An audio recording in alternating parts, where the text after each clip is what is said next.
ಅನ್ನದಾತ ಅನ್ನದಾತ ನಿಮ್ಮ ಅನ್ನದಾತ. ನಮಸ್ಕಾರ ಸ್ನೇಹಿತರೆ, ಹಸಿರು ಕೃಷಿ ಯೂಟ್ಯೂಬ್ ಚಾನಲ್ಗೆ ನಿಮಗೆ ಸ್ವಾಗತ. ಇವತ್ತಿನ ಈ ವಿಡಿಯೋದಲ್ಲಿ ನಾನು ನಮ್ಮ ಮಣ್ಣನ್ನು ರಕ್ಷಣೆ ಯಾವ ರೀತಿ ಮಾಡ್ಕೊಳ್ಬೋದು, ಮತ್ತು ನಾವು ಈ ಒಂದು ಮಿಸ್ಟೇಕ್ನಿಂದ ನಾವು ಹಾಕುವಂಥ ಸಾವಯವ ಗೊಬ್ಬರಗಳು ಸಂಪೂರ್ಣವಾಗಿ ವೇಸ್ಟ್ ಆಗಿ ಹೋಗ್ಬೋದು. ಅದು ಏನು ಅಂತ ಈ ವಿಡಿಯೋದಲ್ಲಿ ನಾನು ಎಕ್ಸ್ಪ್ಲೇನ್ ಮಾಡ್ತೀನಿ. ಈ ಹಿಂದೆ ನೋಡಿದಾಗೆ ನಾವು ನಮ್ಮ ಹೊಲನ 3 ರಿಂದ 4 ವರ್ಷ ಆಯಿತು ಯಾವುದೇ ರೀತಿ ಕೆಮಿಕಲ್ ಆಗಲಿ ಮತ್ತು ಬೇರೆ ರೀತಿಯ ಯಾವುದೇ ಗೊಬ್ಬರಗಳನ್ನು ಬಳಸದಂತೆ ನಾವು ಸಾವಯವ ರೀತಿಯಲ್ಲಿನೇ ಗೊಬ್ಬರನ ತಯಾರು ಮಾಡಿ ಹಾಕಿದ್ದೀವಿ. ಅದರಲ್ಲಿ ಮೇನ್ ಪ್ರಿಫರೆನ್ಸ್ ನಾವು ಕೊಟ್ಟಿರೋದು ಜೀವಾಮೃತಕ್ಕೆ. ಈ ಜೀವಾಮೃತನ ನಾವು ಏನಕ್ಕೆ ಕೊಟ್ಟಿದ್ದೀವಿ ಅಂತ ನನ್ನ ಹಿಂದಿನ ವಿಡಿಯೋಗಳಲ್ಲಿ ನೀವು ನೋಡ್ಬೋದು. ಅದ್ರ ಪ್ರಾಮುಖ್ಯತೆ ಮತ್ತು ಅದನ್ನ ತಯಾರಿಸುವ ವಿಧಾನನೂ ನಾನು ಹೇಳಿದ್ದೀನಿ.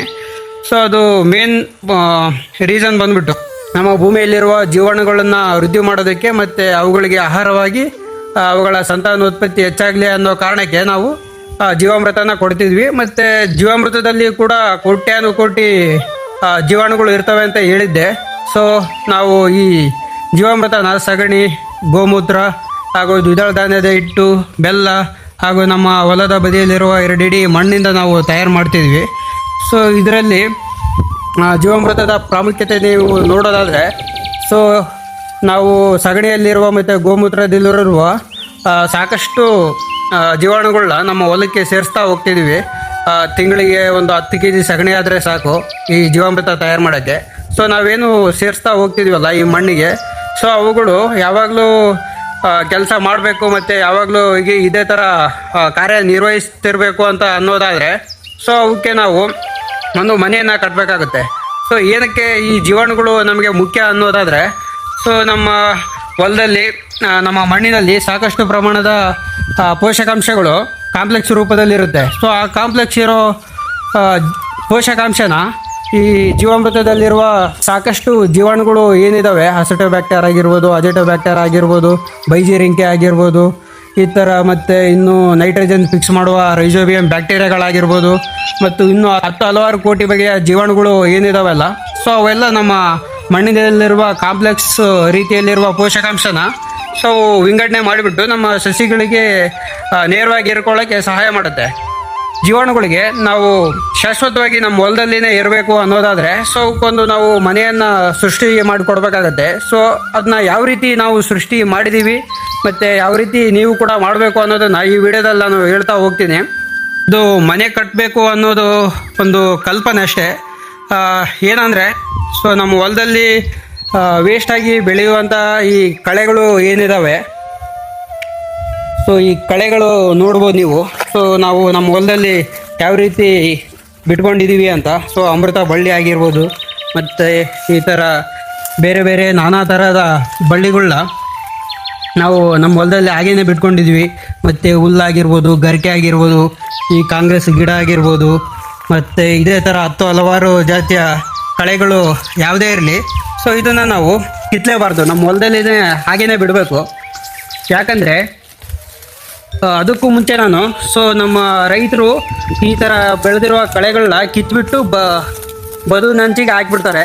ಅದು ದೊಡ್ಡ ತಪ್ಪು. ಯಾಕಂದರೆ ಈ ಕಳೆ ಏನಿದೆ ನಮ್ಮ ಭೂಮಿಯಲ್ಲಿರುವ ಪೋಷಕಾಂಶನೇ ತೆಗೆದು ನಮ್ಮ ಪೋಷಕಾಂಶನೇ ತಗೊಂಡು ಬೆಳೆದಿರುತ್ತೆ. ಇದನ್ನ ನಾವು ನಮ್ಮ ಹೊಲದ ಬದಿಯಲ್ಲಿ ಹಾಕೋದ್ರಿಂದ ಹೀರ್ಕೊಂಡಿರುವ ಒಂದು ಪೋಷಕಾಂಶ ವೇಸ್ಟಾಗಿ ಹೋಗ್ಬಿಡುತ್ತೆ. ಅದಕ್ಕಾಗಿ ನಾವು ಇದನ್ನು ಇದೇ ರೀತಿಯಾಗಿ ಬಿಡಬೇಕು. ಇದೇ ರೀತಿ ನಮ್ಮ ಹೊಲದಲ್ಲೇ ಇರೋಕ್ಕೆ ಬಿಟ್ಟು ಮಳೆಗಾಲದ ಟೈಮ್ನಲ್ಲಿ ನಾವು ಇದನ್ನು ಕಟ್ ಮಾಡಿ ಅಲ್ಲಿನೇ ಹಾಕೋದ್ರಿಂದ ಇಲ್ಲಿ ನೋಡ್ಬೋದು ಯಾವ ರೀತಿ ನಾವು ಕಡ್ಡಿಗಳನ್ನು ಇಲ್ಲೇ ಕಟ್ ಮಾಡಿ ಇಲ್ಲೇ ಹಾಕಿದ್ದೀವಿ.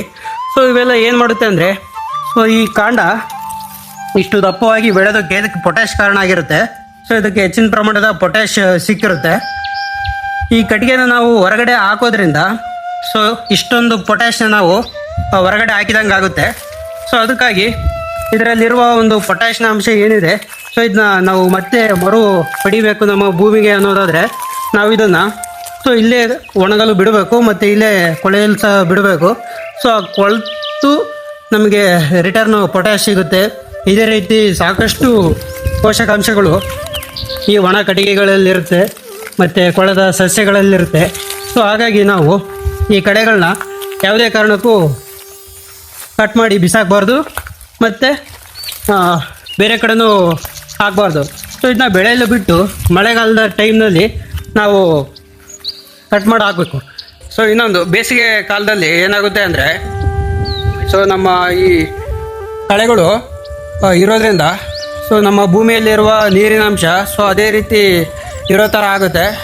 ಈ ಕಳೆಗಳನ್ನ ನಾವು ಕಿತ್ತಿ ಬಿಸಾಕೋದ್ರಿಂದ ಸೊ ಭೂಮಿಯೆಲ್ಲ ಒಣಿಬಿಟ್ಟು ಸೊ ತೇವಾಂಶ ಎಲ್ಲ ಹೀರಿ ಮೇಲೆ ಆವಿಯಾಗಿ ಹೋಗುತ್ತೆ. ಅದಲ್ಲದೆ ಅದರಲ್ಲಿರೋ ಕೆಲವೊಂದು ಪೋಷಕಾಂಶನೂ ಅದು ಗಾಳಿ ಜೊತೆಗೆ ತಗೊಂಡೋಗುತ್ತೆ.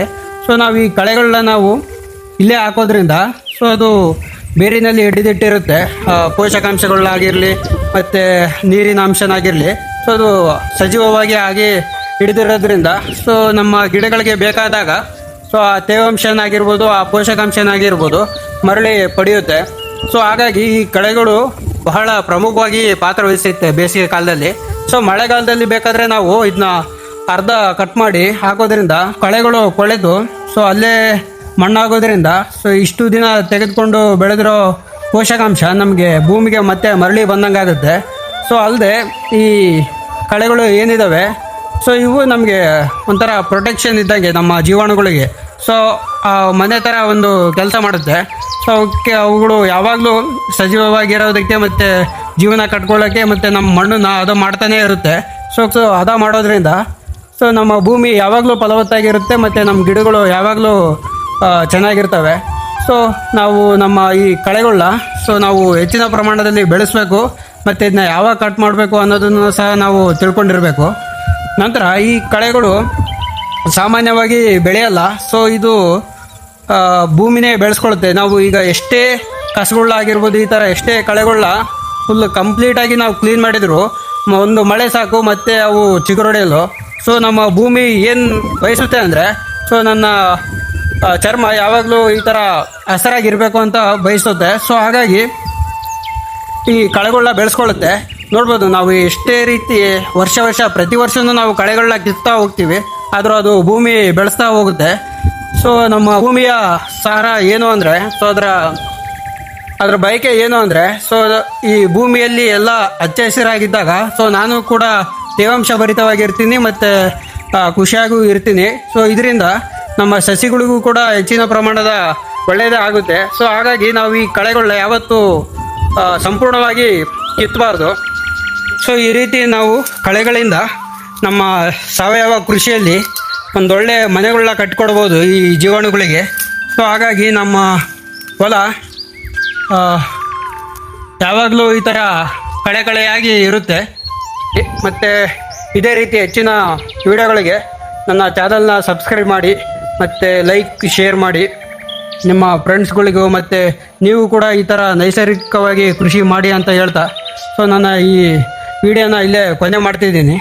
ಹಸಿವಿಗೆ ಅಣೆಕಟ್ಟು ಕಟ್ಟುವ ಪ್ರತಿಗುಟ್ಟು ತಿಳಿಸುವ ಭಾರತ ಭಾಗ್ಯ ವಿಧಾತ ಅನ್ನದಾತ ಅನ್ನದಾತ